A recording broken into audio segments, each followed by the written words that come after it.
scuba diving, horse-drawn carriages at Walt Disney World, and the best way to utilise FastPass Plus. Some of the most seasoned Disney World travellers don't know these tips, so make sure you hold on to your hats and let's go! Number 1. Did you know you could take an amphibious car ride? You're probably thinking, what's an amphibious car ride? And I didn't know this. Well, you're really not to blame because they're quite rare and it's probably the newest thing on our list. So, basically an amphibious car ride is this like car thing, a car boat cross hybrid.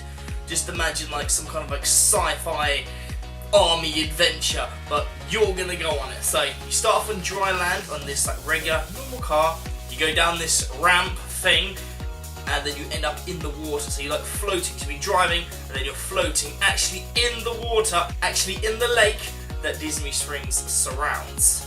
Located at the boathouse, you get a captain, you're allowed 3 people per vehicle and cost $125. So if you've ever wanted to live out your sci-fi fantasy dreams, this is how to do it. Okay, so you probably already know this, but you get free FastPass Pluses during the for the day. You probably already knew this bit. You start off with free fast passes, which you can do throughout the day, like within 30 days in advance if you're staying off-site, and 60 days in advance if you're staying on-site at a Disney resort. However, this is the best way to do it. Plan your fast passes early in the morning. Once all those 3 have gone, using either your phone or one of the on-site kiosks, you can book extra fast passes, 1 at a time. Now this is the best way because what Disney does is they release more fast passes depending on admissions. So a park might be less busy than expected, or they might be going through quicker, and this is how we've managed to always get on all the rides all the time. So even we finish our 3 fast passes by half 10 in the morning at Hollywood Studios, and we're still able to book Tower of Terror, Rock and Roller Coaster, and Toy Story Mania. Literally, and when we booked on the app, most of them were pretty much gone every time we tried to book them. So definitely, I'd always advise to do this. Like I say, it's the best way of getting so many more fast passes. Like I say, if park attendance is down, then they'll release more. They're gonna get more people through that fast pass line. So don't just do what a lot of people do. Is book all 3 of your passes throughout the day and just kind of go standing in the normal queues. Book them, think about the way you're booking them, book them smart, and you'll get the most out of your day. Although I can't guarantee that you'll get the rides that you want at the times that you want. That's just like a little disclaimer because, I get enough flaming poop thrown at my house. Number 3, this is a really lovely one, but did you know you could actually publicly thank a cast member? Okay, I know how horrible it is to do a job which is sometimes people get the most pay in the world, you get some horrible customers, and just to be thanked by someone, just like that one nice person, really makes the difference. It's such a nice thing to do, and it's completely free. Put your money away. Basically, they have these, although they do have these compliment cards, that you can just fill in and hand in to another cast member. But the easiest way that we find is to tweet your reply. So if you go at WDW Today, which is Disney's official Twitter page, #castcompliment, and say how this use their names obviously, and ways to identify them, what kind of rides they're on, and just say that they merely made their magical, maybe say how, and apparently it will get fed through it. That's the theory, that it will get fed back to them, and I don't know what exactly it does, but really just your boss saying, okay, someone said that you made their day really good. It makes such a difference, and it's free as well. Like I say, you can fill out those compliment cards, but using your phone, it takes 2 seconds to send a nice tweet, and it really makes the difference. And there's Wi-Fi everywhere at Disney, so it's so easy. If you've got your phone on, you just do it like that as soon as you get off, right there and then, or have a drink, or throughout lunch. However, if you are a Disney cast member, please comment below and say whether this system actually works, whether it does get through to you, or does it help with what, I don't know, so please just say. Number 4, the nighttime safari tour. Starting off at Animal Kingdom, you could go on a safari at night. Riding an open air vehicle, you get to travel the savannah or the open plains of which the Animal Kingdom Lodge looks out onto. So those animals that you've been looking at when you wake up, or the giraffes, that you get to see them at night, up close, using some like night vision goggles, so you get to feel like a spy, spying on animals. Not quite 007, but anyway. And it's 7 days a week, normally starting at 10 till 11, goes on for about an hour. And during the winter months, when it's dark enough, it goes from 9 till 10. Obviously, always check the time just in case they change, or if it's off because of rain or weather, or if you're in a hurricane. You can't expect them to go out in a hurricane, can you? Or you could do what's called the Savor the Safari run. So it's the same kind of thing, but at Animal Kingdom. It's another open air vehicle riding around. You get like the air goggles, but for the animals in Animal Kingdom. But this one you stop halfway through and have a meal. So it's a nice snack at the end of your day before going back.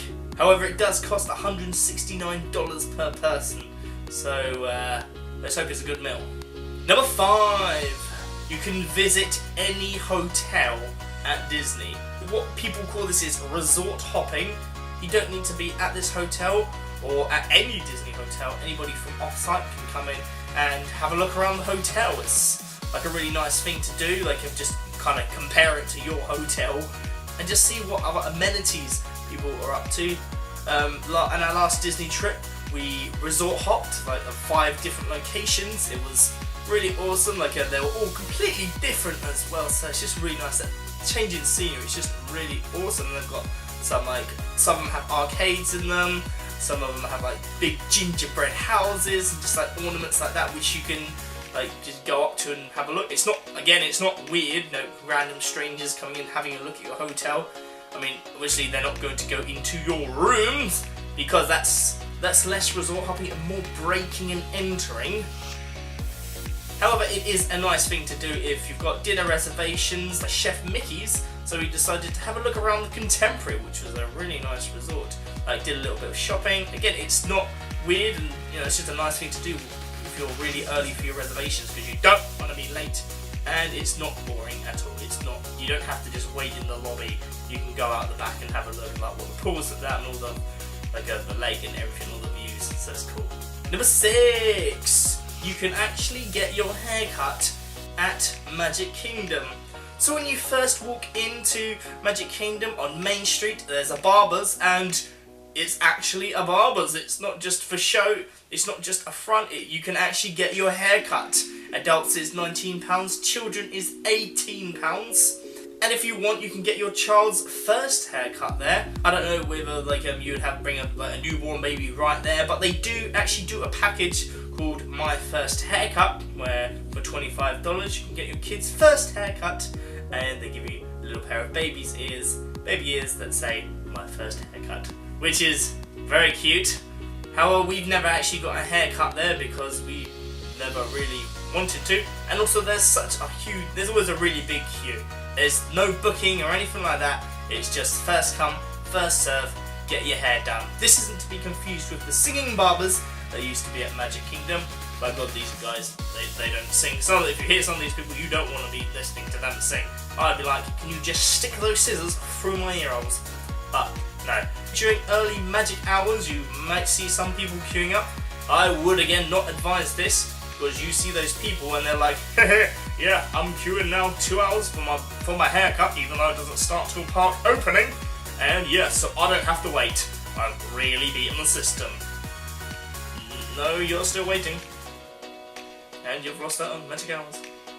Number 7, you can dine with an animal specialist at Animal Kingdom Lodge.